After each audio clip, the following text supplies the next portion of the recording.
नमस्कार, जय हिंद दोस्तों। स्वागत है आप सभी का आपके अपने YouTube channel study CBL classes में। दोस्तों, आज का जो ये हमारा सेशन होगा वह कॉम्पिटिटिव एग्ज़ाम, सभी वनडे एग्ज़ाम में सामान्य विज्ञान जूलॉजी से पूछे जाने वाले आज हम 30 से 32 प्रश्नों को जो है समझेंगे। और यकीनन ये प्रश्न जो है किसी न किसी रूप में परीक्षाओं में आते रहते हैं। तो इस प्रश्नों को समझने के लिए वीडियो थोड़ी लंबी होगी, लेकिन कोई बात नहीं है, वीडियो को पूरा दिखेगा, स्किप मत करिएगा। और साथ ही साथ यदि आप चैनल पर नए हैं तो चैनल को सब्सक्राइब कर लीजिए, वीडियो को ज़्यादा से ज़्यादा लाइक करिए और अपने दोस्तों तक शेयर करिए। आइए इस वीडियो को शुरू करते हैं। दोस्त, जैसा कि आप देख रहे होंगे कि यहाँ लिखा है जंतु विज्ञान। जंतु विज्ञान। जंतु विज्ञान का मतलब होता है जूलॉजी। हम जो है जूलॉजी के अंतर्गत चलते हैं, जहाँ हम केवल जंतुओं के शरीर के बारे में अध्ययन करेंगे। इसमें वनस्पतियाँ नहीं होंगी, हमारे पेड़ पौधे नहीं होंगे। तो आइए समझते हैं। सबसे पहला पॉइंट, हम पॉइंट करके बाद जो हर चीज़ों को जो समझेंगे। प्रोटीन की संरचना या प्रोटीन की रचना 20 अमीनो अम्लों के संयोग से होती है। यानी 20 अमीनो अम्ल जब मिलते हैं तो प्रोटीन बनती है। तो वहाँ पे ऑप्शन में आ जाएगा प्रोटीन की संरचना कितने अमीनो अम्लों के मिलने से बनती है। तो उसमें आपका 10, 15, 20, 25 दे देगा, तो आप लगाइएगा वहाँ पर 20। ठीक है दोस्त। सेकंड क्वेश्चन पर आते हैं। प्रोटीन शरीर के पोषण के लिए अत्यंत आवश्यक है। यानी शरीर को पोषण प्रदान करने के लिए प्रोटीन क्या है? अत्यंत आवश्यक है। एंजाइम प्रमुख रूप से प्रोटीन होते हैं। जितने भी एंजाइम्स होते हैं, चाहे वो पाचक एंजाइम हो, चाहे वो श्वसन एंजाइम हो, चाहे किसी भी शरीर की क्रियाओं को जो है वो संचालित करते हों या उस क्रिया को का संचालन करते हों, सारे के सारे एंजाइम जो होते हैं वो सभी जो है प्रोटीन होते हैं।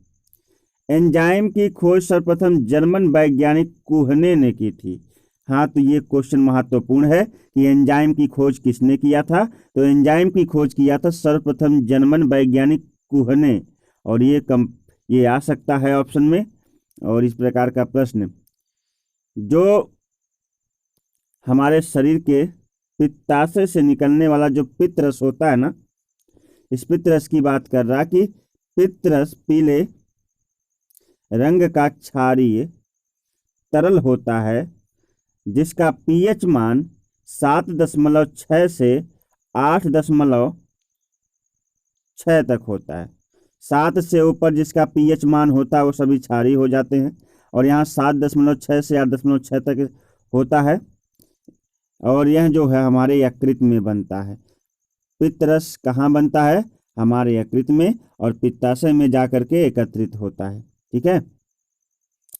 और यूरिया का जो संश्लेषण है, यूरिया जो कि हमारे मूत्र के माध्यम से सही से बाहर आती है, और प्रमुख उत्सर्जी पदार्थ है यूरिया, जो शरीर के लिए घातक भी है। और यह जंतुओं से प्राप्त की जाती है क्योंकि एक कार्बनिक पदार्थ है। और साथ ही साथ जो है जंतुओं के साथ साथ कुछ अकार्बनिक पदार्थों को भी प्रयोगशाला में वर्जिलियस के शिष्य होलर ने बनाया था। ठीक है। यूरिया का संश्लेषण यकृत में होता है। कहाँ पर होता है? यकृत में। यूरिया का संश्लेषण संश्लेषण मतलब होता है निर्माण, हमारे यकृत में होता है। सब्जियां जल्दी खराब हो जाती हैं क्योंकि उनमें जल की अधिक मात्रा होती है। जहाँ पे जल की मात्रा अधिक होगी वो चीज़ें क्या होती हैं? खराब हो जाती हैं। इसके 2-4 एग्जाम्पल हम आपको बताएं कि अगर रात के बच्चे खाने में पानी मिला के रखेंगे तो उसमें सुबह जो उसमें बदबू आने लगेगी, वो खराब हो जाएगा। या फिर कभी आप देखते होंगे सरसों के तेल जल के संपर्क में आने के बाद खराब हो जाते हैं। ठीक है ना। तो जल की जहाँ पर जो है जल या नमी का जहाँ पे अंश होगा वो चीज़ें जल्दी क्या होती हैं? खाने पीने की चीज़ें खराब होती हैं। ठीक है। सोयाबीन और मूंगफली मुख्यतः प्रोटीन के सबसे समृद्ध तत्व हैं। ये मतलब इनको खाने से सबसे अधिक प्रोटीन प्राप्त होती है। और जिनमें सोयाबीन तो फोलिक एसिड का सबसे बड़ा स्रोत है। इसको खाने से सबसे ज़्यादा शरीर को फोलिक एसिड प्राप्त होता है। यहाँ पे कह रहा है कि सोयाबीन जो है, सोयाबीन और साथ ही साथ मूंगफली, ये सबसे अच्छे प्रोटीन के स्रोत हैं, सबसे अच्छे प्रोटीन के स्रोत हैं। और मैं आपको बताऊं कि सबसे कम जो आप कह सकते हैं कि वसा या कोलेस्ट्रॉल कह सकते हैं, सबसे कम किसके तेल में पाया जाता है, तो आपको मूंगफली के तेल में। मूंगफली का तेल बहुत फायदेमंद होता है, इसको इस्तेमाल करना चाहिए। आगे बढ़ते हैं, चलिए नेक्स्ट। करा कि खट्टे दूध में लैक्टिक एसिड होता है। हमारा दूध जब खट्टा हो जाता है, जो हम घर में रखते हैं, तो समझिए कि उसमें किसकी अधिकता के कारण वो खट्टा होता है, लैक्टिक एसिड के कारण। प्लीहा को, किसको, प्लीहा को आरबीसी का कब्रिस्तान कहा जाता है। ये क्वेश्चन कई बार कॉम्पिटिटिव एग्जाम में देखने को मिला है कि प्लीहा को आरबीसी का कब्रिस्तान, रेड ब्लड कार्पल्स, लाल रुधिर कणिका का कब्रिस्तान कहा जाता है किसे, प्लीहा को। प्लीहा को स्प्लीन भी कहते हैं इंग्लिश में। जो यकृत है ना, यकृत, जी हाँ दोस्त, जो यकृत है वो मानव शरीर की सबसे बड़ी ग्रंथि है। मानव शरीर की सबसे बड़ी ग्रंथि का नाम है यकृत, जिसे इंग्लिश में लीवर कहते हैं। क्या कहते हैं, लीवर। आगे बढ़े। यकृत का प्रमुख कार्य पित्त का श्रवण करना, यानी पित्त रस का क्या करना, श्रवण करना। एमिनो अम्लों का डीएमिनेशन तथा यूरिया का संश्लेषण, विषैले पदार्थों का विषहरण, विटामिन का संश्लेषण इत्यादि। यकृत बहुत सारे काम करती है। पहला तो पित्त रस का स्राव करती है, ठीक है ना, जिससे भोजन बहुत अच्छी तरह से पचता है। एमिनो अम्ल का डीएमिनेशन करती है, एमिनो अम्ल को फिर से डीएमिनेशन करती है। उसके बाद यूरिया को सही से बाहर निकालते, उसका निर्माण संश्लेषण करती है, और विषैले पदार्थों का विसरण करती है, और विटामिन का निर्माण करती है यकृत। ठीक है दोस्त, विटामिन ए का निर्माण हमारे यकृत से होता है, विटामिन ए। आगे बढ़ते हैं। अस्थियों और दांतों में मौजूद रासायनिक द्रव्य, रासायनिक पदार्थ कैल्शियम फास्फेट है। कैल्शियम फास्फेट से हमारी अस्थियां, हड्डियां और हमारे दांत बने होते हैं। कैल्शियम फास्फेट से हमारी अस्थियां और हमारी हड्डियां क्या होते हैं, बने होते हैं। ठीक है, आगे बढ़े। यकृत किसी भी पाचक एंजाइम का स्राव नहीं करता। यकृत से पित्ताशय निकलता है, या यकृत से जो है, आप ये भी कह सकते हैं कि कई प्रकार के तरल पदार्थ निकलते हैं, लेकिन यकृत किसी भी प्रकार के पाचक एंजाइम का स्रावन नहीं करता है। इससे किसी प्रकार का कोई पाचक एंजाइम स्रावित नहीं होता है।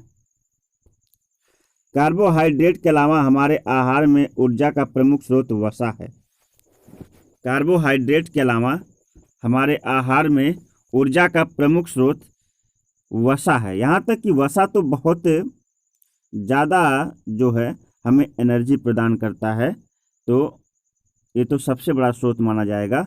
मानव शरीर अधिकांश ऊर्जा कार्बोहाइड्रेट से प्राप्त होता है। मानव शरीर को अधिकांश ऊर्जा किससे प्राप्त होता है, कार्बोहाइड्रेट। और कार्बोहाइड्रेट कहाँ से मिलता है, हमें चावल से मिलता है। कहाँ से, चावल से, गन्ना से, इन सभी से हमें सबसे ज़्यादा मात्रा में कार्बोहाइड्रेट्स प्राप्त होता है। ठीक है, आगे बढ़े। विटामिन शरीर के उपापचय क्रिया तथा प्रतिरक्षा तंत्र के लिए आवश्यक है।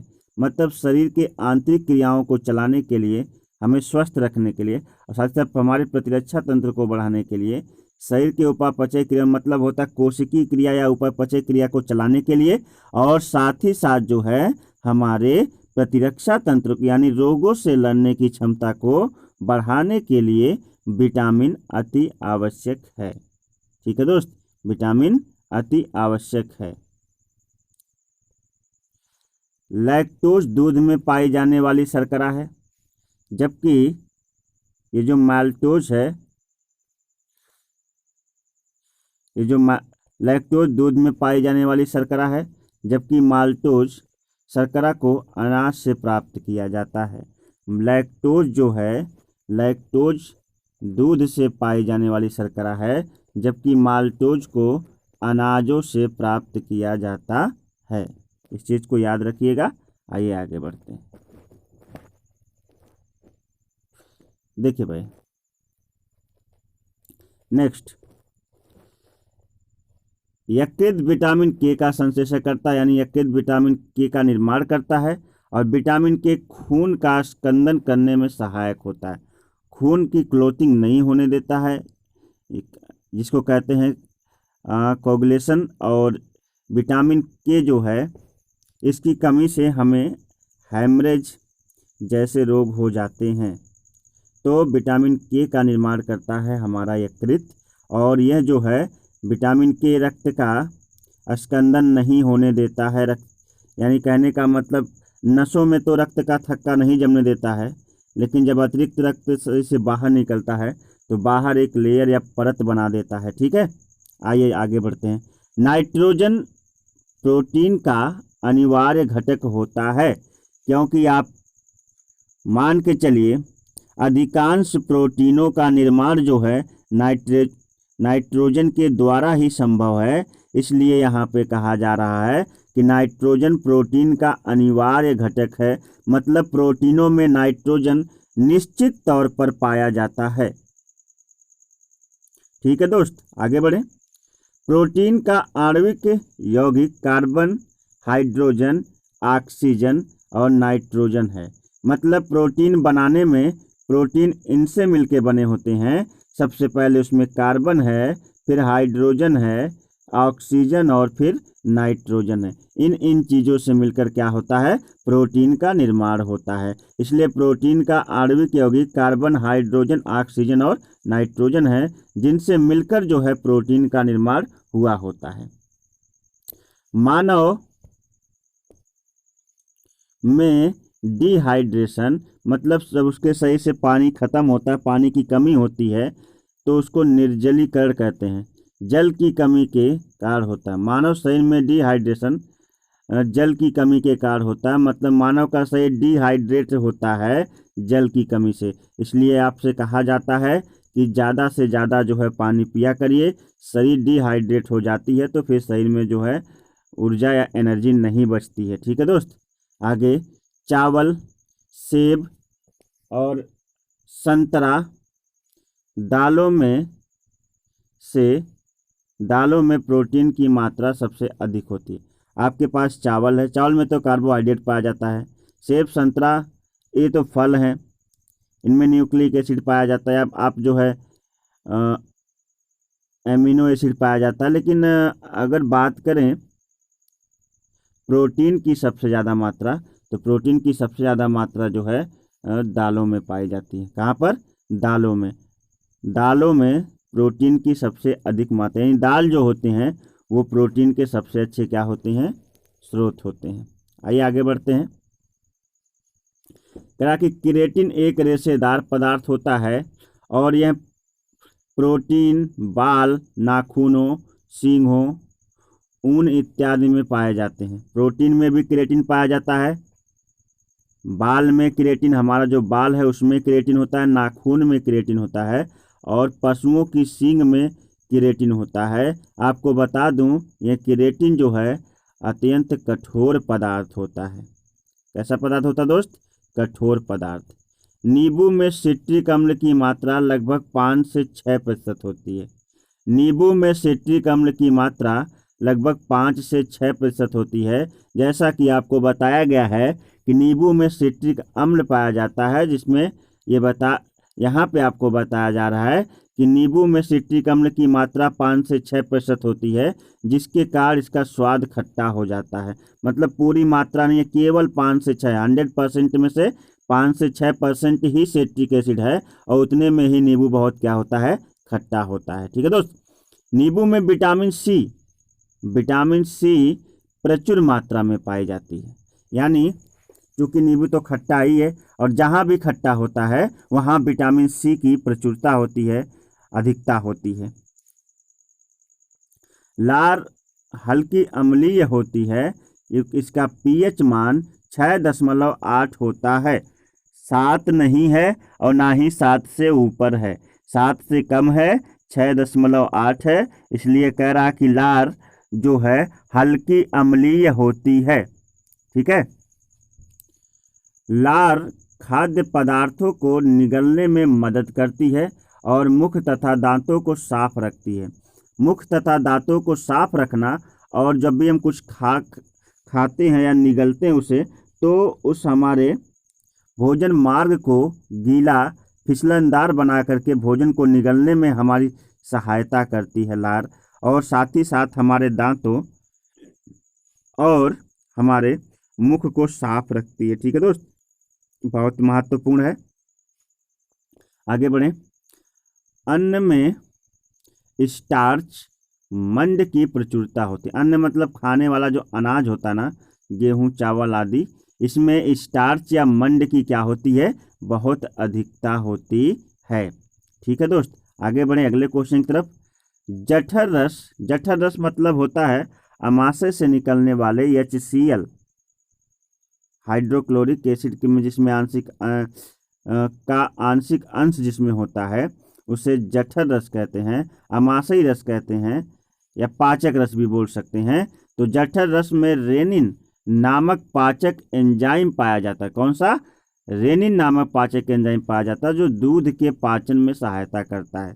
दूध के पाचन में सहायता करने का कार्य रेनिन नामक पाचक एंजाइम करता है। रेनिन दूध को दही में स्कंदित कर देता है, यानी रेनिन दूध को दही में स्कंदित करने वाला एंजाइम है, यानी ये दूध को दही में बदलने वाला एंजाइम है। अगर आप जो है दूध खाते हो, तो अभी आपने कुछ देर पहले पढ़ा कि हमारी लार जो है हल्की जो है अम्लीय होती है, और जब दूध जो है अमाशय में जाता है तो वहाँ से उसकी मुलाकात HCl यानी हाइड्रोक्लोरिक एसिड अम्ल खट्टे पदार्थ से हो जाती है, जिसके कारण हमारा जो दूध है वो कन्वर्ट हो जाता है कहाँ?